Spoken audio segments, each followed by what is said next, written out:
South के MLA अलमरू Patil आज पहुंचे सीबीआई कॉलोनी में, जहां पर काफी सारे लोगों ने मिलकर अलमरू पाटिल से रिक्वेस्ट की और उनसे बात की और उन्होंने अपनी नाराजगी जताई प्रशासन से, क्योंकि सीबीआई कॉलोनी का जो रोड है इतना ज्यादा बिजी शेड्यूल वहां पर हो चुका है। जितने भी ऑटोज हैं जो बस स्टैंड की तरफ आ रहे हैं उन्हें डायवर्जन दिया गया है सीबीआई कॉलोनी के रोड पर से। तो वहां के लोगों ने मिलकर अलमरू पाटिल से रिक्वेस्ट की।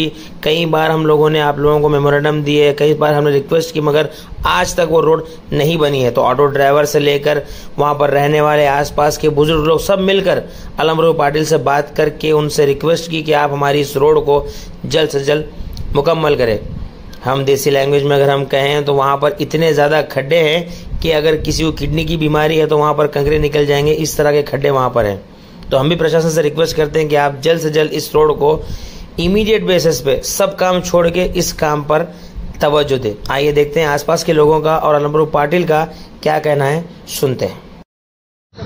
ಇವತ್ತು ಗುಲ್ಬರ್ಗ ಮಹಾನಗರ ಪಾಲಿಕೆಯಲ್ಲಿ ಬರ್ತಕ್ಕಂಥ ಹೊಸದಾಗಿ ಏನಪ್ಪ ಅಂದ್ರೆ ಆಟೋ ಸ್ಟ್ಯಾಂಡ್ ಹಿಂದ್ಗಡೆ ಆದ ಸಲುವಾಗಿ ಜಾಸ್ತಿ ರನ್ನಿಂಗ್ ಅದ. ಇದು ರೋಡ್ ಖರಾಬ್ ಅದ ಭಾಳ.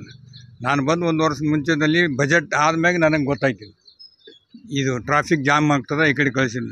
ಅದಕ್ಕೆ ಈಗ ಹೊಸ ಬಜೆಟ್ನಾಗ ಏನಪ್ಪ ಅಂದ್ರೆ ಇದಕ್ಕೆ ಅಂದಾಜು ಎಸ್ಟಿಮೇಟ್ ಏನಪ್ಪ ಅಂದ್ರೆ 70 ಲಕ್ಷ ಮಾಡಿದ್ರೆ 65 ಲಕ್ಷ ರೂಪಾಯಿ ಇಟ್ಟಿದ್ದೀವಿ. ಮತ್ತು 100 ಮೀಟ್ರ್ ಹಳೆಯದು ಕೂಡ ಇಟ್ಟು ಒಟ್ಟು 1 ಕೋಟಿವರೆಗೂ ಆಗ್ಬೋದು. ಸಂಪೂರ್ಣ ಏನಪ್ಪ ಅಂದ್ರೆ ಸುತ್ತಮುತ್ತ ಇದ್ರದ್ದೇನು ಆಟೋ ರಿಕ್ಷಾ ಹೋಗಿ ಓಡಾಡ್ತವೆ.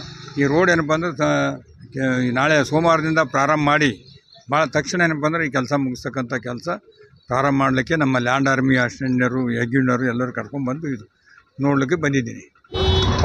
ಇವತ್ತು ಶಾಸಕರು ಬಂದಿದ್ದಾರೆ ತ್ರಿಶೂಲ್ ಬಾರಿ ಹತ್ತಿರ ರೋಡ್ ಇನ್ಸ್ಪೆಕ್ಷನ್ ಮಾಡಲಿಕ್ಕೆ. ಭಾಳ ಧನ್ಯವಾದಗಳು.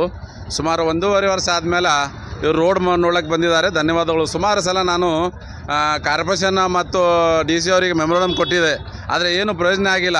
ಆದರೆ ಇವ್ರಿಗೆ ಭೀ ಕೊಟ್ಟಿದ್ದೆ ನಾನು 2-3 ಸಲ ಮೆಮೊರಂಡಮ್ ಶಾಸಕರಿಗೆ. ಆದರೆ ಆಟೋದವ್ರಿಗೆ ಭಾಳ ತೊಂದರೆ ಆಲತ್ತದ.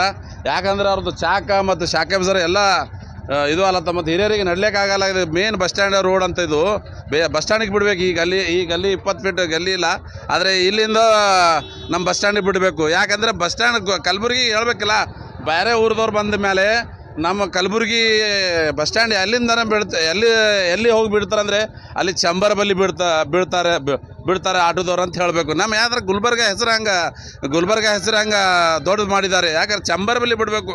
ಮೇನ್ ರೋಡ್ ಮೇನ್ ರೋಡ್ದಾಗ ಯಾರು ಓಡಾಡಿದಲ್ಲ, ಬರೀ ಗಲ್ಲಿದಾಗ ಆಟೋದವ್ರಿಗೆ ಕಳಿಸ್ತಾರೆ.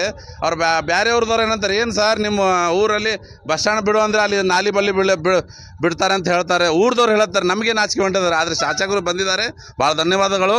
ಅವ್ರದ್ದು 1.5 ವರ್ಷ ಆಗಿದೆ, ಇನ್ನೊಂದು ಸ್ವಲ್ಪ ದಿನ ಉಳಿದಿದೆ. ಈ ರೋಡ್ ಮಾಡಿದ್ರೆ ಭಾಳ ನಾನು ಧನ್ಯವಾದ ಹೇಳ್ತೀನಿ. ಯಾಕಂದರೆ 6 ತಿಂಗಳು ಇನ್ನೊಂದು ಸ್ವಲ್ಪ ದಿನ ಆದರೆ ಅವ್ರದ್ದು ಪೀರಿಯಡ್ ಮುಗಿತದೆ ಬಿಡ್ರಿ. ಆದರೆ ಶಾಸಕರ ಅಲ್ಲಂ ಪ್ರಭು ಪಾಟೀಲ್ ಅವರು, ಸೌತ್ MLA ಅವರು ಸುಮಾರು ಸಲ ಮೆಮೊರಂಡಮ್ ಕೊಟ್ಟಿರೋದ್ರ ಕೆಲಸ ಮಾಡಿದಿಲ್ಲ. ಈಗ ಬಂದಿದ್ದಾರೆ, ಧನ್ಯವಾದ. ಬೇಗ ಮಾಡಿಕೊಟ್ರೆ ಆಡೋದವ್ರಿಗೆ ಒಳ್ಳೆ ಆಗ್ತದೆ. ನನ್ನ ಅಭಿಪ್ರಾಯ. ನಾನು JDS ರಾಜ್ಯ ಉಪಾಧ್ಯಕ್ಷ ಯೂತ್. ನನ್ನ ಹೆಸರು ಮಹಮೂದ್ ಕುರೇಶಿ. ಭಾಳ ರೋಡ್ ತಕ್ಲೀಫ್ ಆಗದ್ರಿ ಸರ್, ಭಾಳ ಟ್ಯಾಕ್ ಬಿದ್ದವ್ರಿ. ಜರ ಜಲ್ದಿ ಮಾಡಿರಿ. ಎಷ್ಟು ವರ್ಷ ಐತ್ರಿ ಇಲ್ಲ? ಈಗ 3 ವರ್ಷ ಐತ್ರಿ. 3 ವರ್ಷ ನೀಗ್ಯಾದ್ರಿ? ಹಾಂ ರೀ, 9 ತಿಂಗಳು. ಈಗ ಸರ್ಕಾರ ಬಂದು 12 ತಿಂಗಳು ಐತ್ರಿ. ಈ ಸರ್ಕಾರ ಬಂದು ಹಿಡಿದು ಈ ಕಾನೂನು ಈ ಕಡೆ ಕಳಿಸ್ಲತ್ತಾರೆ ಪೊಲೀಸರು.